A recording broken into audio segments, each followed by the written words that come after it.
Olá a todos, bem-vindos ao meu podcast Me, Myself and I. Estou de volta com mais episódios, depois de uma grande ausência, por diversos motivos pessoais e familiares. Desta vez vim para ficar. E, como eu costumo dizer, este podcast é sobre mim e sobre futuros convidados. São histórias reais vividas na primeira pessoa, sempre com temas atuais. E hoje não podia deixar de fazê-lo, exatamente porque hoje assinala-se o Dia Nacional de Endometriose e de Adenomiose. E o que é que isto quer dizer? São os palavrões de doenças que durante muitos anos não foram muito faladas, nem muito conhecidas, nem tratadas, porque nem os médicos sabiam o que é que era isto. E o que é que isto é? São pessoas que sofrem de distúrbios ginecológicos, mais propriamente no útero. O que é que isto provoca? Hemorragias, dores, infertilidade, provoca infecções urinárias, provoca dor nas relações sexuais. As pessoas acabam por ter diversos sintomas. Infecções urinárias recorrentes muitas vezes não são associadas a estas doenças. Eu durante 30 anos sofri de endometriose e só soube o que tinha e o nome da doença aos 20 anos. Porquê? Porque foi quando tentei engravidar do meu primeiro filho, mais velho, e não conseguia. E foi quando mudei de médica ginecologista, porque o médico me seguia há muitos anos, achava que eu não podia ter filhos e que tinha que ser operada. Já na altura me pediam 1000 euros ainda em contos, não é? Que eu achava um absurdo e nunca quis ser operada. Acabei por não fazer nada, tentei fazer a minha vida normal, ia tentando engravidar, até que uma amiga minha me deu o nome de uma médica muito boa, tinha uma clínica dela particular no Restelo, e era uma médica já muito à frente para o seu tempo, porque tinha aparelhos que não se viam cá em Portugal, tinha-se formado na Inglaterra e até já tinha sido diretora da maternidade Alfredo da Costa. E eu acabei por ir a uma consulta com ela e, para meu espanto, ela imediatamente, após me observar e fazer-me exames e falar comigo, que ela tinha uma clínica onde fazia os exames, fazia análises, fazia ecografias, fazia uma série de coisas que eu nunca tinha feito, portanto, no outro médico. E ela tinha a clínica completa. Nós entrávamos e fazíamos tudo. Até o primeiro exame aos ossos, que eu nunca tinha feito, foi ela que me fez. Densitometria óssea, nunca tinha feito na minha vida, foi a primeira vez que fiz, foi com ela. E achava imensa graça, porque ela era uma médica muito avançada para a época, e quando eu lhe falei do meu problema, que não conseguia engravidar, já não tomava nada, e não passava disto, já lá ia um ano, e ela imediatamente, depois de me observar, disse-me que eu podia engravidar. Tinha dois problemas. Primeiro, sofri de endometriose, causada, portanto, pelo útero, colo do útero, estava sempre inflamado, ou com feridas, ou tinha muitos quistos também, e depois tinha muitas hemorragias e sofria muito na menstruação, desde o primeiro dia. E então ela depois disse-me que eu também tinha uma outra coisa que era o útero retroverso. O que é que isso fazia? Que quando eu estava a ter relações sexuais, o esperma, em vez de entrar para, portanto, para o útero, para o colo do útero, e depois mais tarde ser fecundado por um possível ovário, não, ele saía. E então ela disse-me que eu tinha que tirar da cabeça o stress e os nervos, que não podia engravidar, fazer uma vida normal, relaxar-me, não pensar no assunto, e tinha que ter uma almofada por baixo da parte daqui do rabo, pronto. Quando tivesse a ter relações, tinha que manter naquela posição com a almofada por baixo, e tentar até levar um bocado depois o rabo quando acabasse as relações sexuais para o esperma não sair. Então comecei a fazer isso e nunca mais pensei que no stress não poder ter filhos, e comecei a fazer uma vida normal e comecei a seguir à risca o que ela me disse. O que é certo é que ao fim de uns meses lá ir, eu estava grávida do meu primeiro filho. Portanto, não precisei de ser operada. Porque ao contrário do que o outro médico queria, era ganhar dinheiro à minha conta e sofrimento, porque o primeiro exame que ele me fez sem anestesia, eu saí lá completamente quase de maca, pararam no hospital, com dores horríveis, injetaram imensos líquidos para o útero, para os ovários, com umas seringas enormes, tudo a sangue frio, nem sequer houve cuidado de me dar uma anestesia local, pelo menos, e tinha dores horríveis. A minha mãe só perguntava o que é que me tinham feito lá dentro, que eu saía e nem conseguia andar, uma coisa horrível. Fiquei de cama uma semana e a seguir ainda fui para o hospital. Portanto, eram os tratamentos e os exames que se faziam antigamente. Entretanto, tive o meu primeiro filho e a médica disse-me que se eu quisesse ter mais filhos, teria sempre que voltar a fazer as coisas que tinha feito para o primeiro, ou seja, fazer a minha vida normal, não tomava nada, porque eu não engravidava, nunca tomei a pílula, nunca fiz nenhum contraceptivo, fazia uma vida normal e quando queria engravidar tinha que fazer novamente, portanto, aquelas posições e pôr as almofadas e aquilo tudo, para então o esperma não sair. E, entretanto, fui fazendo a minha vida normal, mas claro, sempre a sofrer de endometriose. O que é que eu tinha? A menstruação apareceu-me aos 10 anos, foi quando começou o meu sofrimento, lembro-me como se fosse hoje. Eu vivia em Ceia e ia de férias para Castelo Branco, a terra da minha mãe, com os meus pais e minha irmã, e foi um autêntico pesadelo a viagem toda, porque eu ia a morrer de dores. Todos os buracos onde o carro passava era como se me martelassem a barriga. Passei as férias de cama, entretanto, através daquela tal amiga, já tinha conseguido depois, mais tarde, quando tentei engravidar, a minha nova médica, não é? Que foi a minha grande ajuda e que fez tudo por tudo para eu um dia ser operada, que era o que os médicos não queriam fazer. Eu já tinha 3 filhos, pedia aos médicos para ser operada, passava a vida internada, com hemorragias, com anemias. Cheguei a estar internada na passagem de ano, nos meus anos, no Natal, era um suplício completo. Mas os médicos achavam que eu não tinha nada, que não era nada daquilo, porque eles nem sequer tinham nunca ouvido falar daquela doença, então eles diziam que não era aquilo. Eu tinha que andar para a frente e tinha que fazer a minha vida normal e pronto, e sofria durante anos de hemorragias, de dores, e os médicos achavam que aquilo era muito normal. Eu, quando era mais nova, até tinha vergonha, porque eu não podia lavar o cabelo, ficava logo a desmaiar, não podia comer um gelado, ir para a praia, pôr um tampão, beber um sumo fresco, ou seja, não fazia uma vida normal como as raparigas todas da minha idade, e tinha vergonha.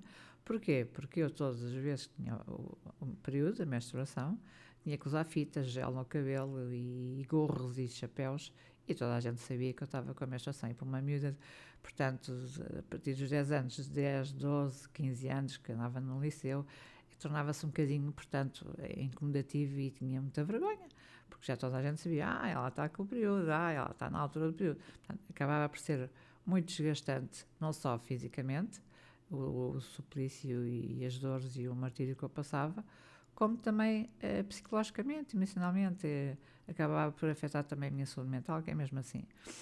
E eu, durante anos, acabei por sofrer estas tais dores, hemorragias, anemias, estigmas na família e na escola, no emprego, porque achavam que eram piegas, não acreditavam muito no meu sofrimento, mesmo com as provas à vista, sempre de cama ou no hospital vários meses durante anos, sempre com cabelo sujo, andava sempre de fita ou de gel, portanto, tudo isso era uma coisa desgastante para mim.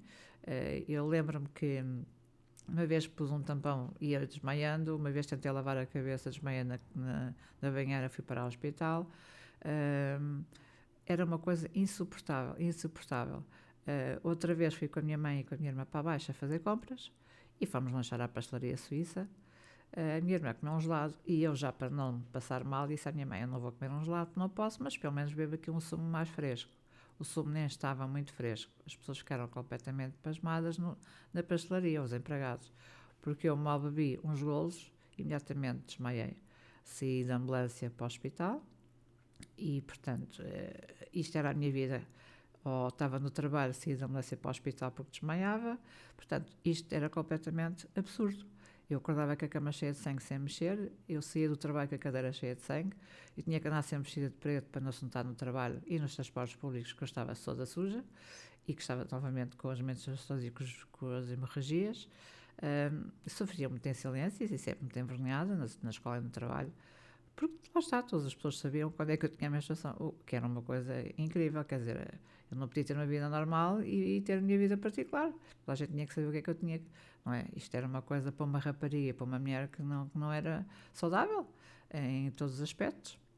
Entretanto, a minha médica foi-me fazendo ecografias, foi-me fazendo exames, cheguei a fazer até um exame com anestesia geral para saber praticamente tudo o que é que eu tinha que fazer, o que é que eu não tinha, e ela foi-me colmatando, compor, não é, com a medicação, o meu sofrimento, o meu percurso, até eu um dia chegar aos médicos e encostá-los à parede e dizer, eu quero ser operado. Mas não pode, tem 40 anos. Eu tenho 40 anos, não quero saber, mas já tenho 3 filhos, sou casada, o meu marido também aprova, eu assino os papéis e eu não tenho que andar sempre aqui. Mas não pode, as leis não permitem, ainda é muito nova, pode vir a querer ter filhos, pode vir a divorciar e querer ter filhos com outras pessoas. Disse, mas disparate, não, eu quero ser operada. Eu já andava a ser seguida no Hospital São Francisco Xavier também, nas consultas externas, até que consegui arranjar lá um médico muito simpático, que começou a querer mais estar inteirado dentro do meu caso e achava que realmente isto já era um percurso muito, muito grave e eu andar sempre com dores e hemorragias, sempre a ser internado. Ele disse, não, eu vou ajudá-la. Então, lá com a ajuda desse médico, consegui, entretanto, que ele começasse-me a encaminhar lá para as operações e falar com outras equipas médicas. Eu tinha sofrimento e diagnóstico e no hospital não me operava, era surreal, quer dizer, isto não era normal. E eu, por ter sofrido tanto e durante tantos anos, eu só dizia, deve haver imensas mulheres como eu, que não têm a sorte que eu tive de ter a minha médica, que era uma médica já muito evoluída e que sempre me quis ajudar e que me foi tratando conforme pôde, não é? Além dos médicos que eu tinha no hospital, mas esta médica foi praticamente a pessoa que me ajudou mais, porque tratava-me das dores, das hemorragias, ia-me fazendo exames, ia-me seguindo mais até do que o próprio hospital. E ao fim e ao cabo só ia ao hospital, mais uma vez para ser visto, e eles saberem que eu estava com hemorragias e com dores. E tinha feridas no colo do útero, tinha quistos que rebentavam. Uma vez estava a almoçar, trabalhava na IBM, como secretária-chefe, estava a almoçar com engenheiros, com doutores e com colegas minhas, acabaram me esqueço num restaurante chinês em Alvalade, e estávamos na parte da cave do restaurante, era um almoço de empresa, eu fui à casa de banho, e não havia meio de voltar para a mesa, e as minhas colegas começaram a achar aquilo muito estranho. Então, mas a Teresa nunca mais veio na casa de banho, o que é que se passa? Quando foram dar para mim, eu estava desmaiada no meio do chão, nitidamente desmaiada. Essa minha colega tinha os primeiros corres, começou-me a palpar o pulso, não apalpava o pulso, portanto eu já tinha as duas tensões a juntarem, eu estava mesmo a passar-me para aquele lado. Fui na ambulância, mais uma vez para o Hospital Santa Maria, desta vez. Eles não sabiam o que é que eu tinha, até que descobriram com que isto tinha rebentado e, portanto, tinha-me feito aquilo tudo. E isto era a minha vida, passava a vida a ir de ambulância no meio de restaurantes, no meio de cafés, quer dizer, isto era uma coisa que não fazia sentido nenhum e eu andava completamente revoltada porque eu queria ser operada e eles não me queriam operar. Pronto, até que entretanto lá consegui um belo dia ser chamada para ser operada, tiraram-me o útero, não me tiraram os ovários porque lá está, diziam que eu ainda era nova. O meu organismo fez uma coisa que não é normal, os médicos ficavam fascinados, ou seja, eu não entrei em menopausa precoce como era suposto, aos 40 anos, porque o meu organismo foi fazendo novamente, portanto, o ciclo todo, como se fosse a menstruação. Os meus ovários trabalharam sempre e eu, quando ia fazer exames e ecografias, eles fascinados mostravam como se tivessem a mostrar um filho. Já viu aqui? Ai, que fascinante. Você continua a fazer tudo como se estivesse com o útero e a menstruação e os seus ovários estão a trabalhar. Portanto, você não tem nada de menopausa e vai ser até uma menopausa mais adiante, porque os seus ovários estão a trabalhar. E assim foi. Os meus ovários trabalharam até agora, portanto, agora é que secaram. Acabei por depois ser operada, ainda tive algumas complicações no pós-operatório, porque fui operada de barriga aberta, tive aqui umas complicações nos pontos e na recuperação, foi complicado, tive um mês internado e vários meses em casa, mas pronto, quando finalmente comecei a fazer a minha vida normal, eu senti que renasci.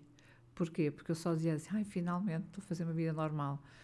posso lavar o cabelo toda a hora, posso ir para a praia, posso beber gelados, posso beber sumos gelados, posso comer gelados, posso fazer tudo. Aquilo que eu não fazia. Portanto, eu aos 40 anos, depois da menstruação ter aparecido a primeira vez aos 10 anos, eu sentia-me viva outra vez. Ou seja, eu tive um sofrimento de 30 anos que não deseja a ninguém. Não faz sentido. E, infelizmente, se a minha mãe, depois mais tarde, entretanto, já não tinha útero, voltei a ter mais problemas, tive miomas, não, peço desculpa, quando ainda tinha útero também cheguei a ter miomas, e aí nessa altura, com os miomas, os médicos acharam, pronto, já tinham mesmo que me operar, porque eu já tinha miomas que podiam degenerar em cancro, andava sempre muito inchada, depois estava grávida, e aí eles começaram a perceber, não, ela já está aqui com mais problemas, vamos ter mesmo que operar. Então tiraram-me 2 miomas enormes, tiraram-me o útero nessa altura, e foi quando eu, entretanto, fiquei com os ovários. E, entretanto, depois destes anos todos, não é, acabei por ter agora um cancro de mama há 7 anos, 2017, e o que é que aconteceu? Eu, nessa altura, já vinha a sentir um ano atrás, em 2016, alguns sintomas de menopausa. Senti alguns calores, umas tonturas, mas era mais no verão. E percebi que era a menopausa a chegar, não é? Os ovários já estavam a secar. Entretanto, fiz a menopausa também química, por causa da quimioterapia e dos tratamentos todos que fiz por causa do cancro. Não sei se é por ter tido mais tarde, portanto, a menopausa, porque ao fim e ao cabo apareceu-me aos 50 e não aos 40. O que é certo é que ainda hoje, depois de já ter acabado os tratamentos do cancro e ter feito tudo, continuo com afrontamentos, continuo com calores, tenho dias que tenho que me despir toda, parece-me que estão a queimar o corpo, não é tão recorrente, mas continuo. Nunca tomei nada para isto, porque não posso, porque o meu tipo de cancro é hormonodependente e alimenta-se de várias coisas, e inclusive vitaminas e outras coisas, portanto eu não posso tomar nada. A nível também de secura vaginal que fiquei por causa da quimioterapia, também não posso pôr qualquer coisa, só posso pôr alguns produtos que não tenham lá as coisas que eu não posso pôr, e portanto tenho andado com esta menopausa que não me larga. Ou seja, se calhar o facto de ter tirado o útero, por um lado fez com que eu, e ter ficado com os ovários, fez com que eu atrasasse a menopausa pela operação, mas depois agora estou a sofrer mais um bocadinho, mais tempo, porque estou com 59 anos, vou fazer 60 este ano, em dezembro, e continuo, depois de vários anos a sofrer de menopausa, continuo a sofrer de menopausa, porque continuo com os calores, com os afrontamentos, com as tonturas, com as dores de cabeça, uma coisa que já devia ter passado, mas lá está, o organismo também não teve o seu ritmo, não é, regular como as pessoas normais, por ter tirado o útero aos 40 anos. E hoje, por estar a assinalar este dia, é que eu fiz questão de fazer também agora e voltar aos meus podcasts e fazer este podcast a falar do tema, porque acho que é muito importante. Há imensas mulheres que sofriam e sofrem disto, e que os médicos não estão muito para aí virados, como uma vez falei com a Raquel Pratos, quando ela também disse que sofria. Eu dei a cara pela causa, eu até troquei depois umas palavras com ela, e lá está, isto é como ela diz, infelizmente os médicos levam 8 a 10 anos para fazer um diagnóstico de endometriose, não faz sentido. Eles deviam ter, sei lá, ou mais estudos, ou não sei, seria mais estudos, seria eles fazerem mais pesquisas a nível nacional e internacional, porque isto é uma doença que afeta muitas mulheres, e muito as mulheres, porque é uma coisa incrível e horrível, que eu já passei por isso. Posso dizer que estou muito contente, porque finalmente há 3 anos aconteceu, graças a uma petição, também fiz questão de assinar, e a Raquel Pratos também assinou. Houve uma mulher que também deu a cara pela causa e levou esta petição avante várias vezes, e durante alguns anos à Assembleia da República, até que ela acabou por ser aprovada, e agora, graças a essa mulher, temos uma associação para as doentes com endometriose e adenomiose, que é outra coisa que também existe, e eu acho que é muito importante esta associação. Porquê? Primeiro porque há muitas mulheres que ainda não sabem o que é que hão de fazer depois de terem este diagnóstico. Não têm muito apoio da parte dos médicos, isso eu digo já porque eu sei que eu também passei por isso. O que é que eles dão? Dão comprimidos, dizem para as pessoas terem paciência e que têm que ir andando quando vem a menstruação, têm que sofrer mais um bocadinho. Não é normal sofrer, porque eu acordava com a cama cheia de sangue, eu saía do carro, com o carro cheio de sangue, eu saía do trabalho com a cadeira cheia de sangue. Isto não é normal. Não é normal ter que andar sempre vestida de preto para não se estar no trabalho nos transportes, porque eu estava suja. Isto era um martírio. Portanto, o que as pessoas têm que fazer é, quando começam a ter os primeiros sintomas, dores incapacitantes na menstruação, não é normal. Infecções urinárias regulares, não é normal. Dores nas relações sexuais, não é normal. E, portanto, quando tiverem algum destes sintomas, têm que ir ao médico, têm que ser vistas, porque estes sintomas podem depois degenerar em coisas mais graves. Eu tive um princípio, há muitos anos atrás, de cancro do colo do útero. Graças a Deus, a coisa não avançou, que eu fui logo a atacar. Na altura, tive a sorte de ter uma médica também, antes desta médica, com que eu depois tive, ainda foi antes, ter filhos. Tive um princípio de cancro no colo do útero. Fui diagnosticada, fiz logo ali uns tratamentos, até muitas coisas holísticas na altura, porque também era seguida numa terapeuta alternativa, não é? Tinha comprimidos naturais e muita medicação natural que eu tomava, que me ajudou imenso, e portanto a coisa não avançou.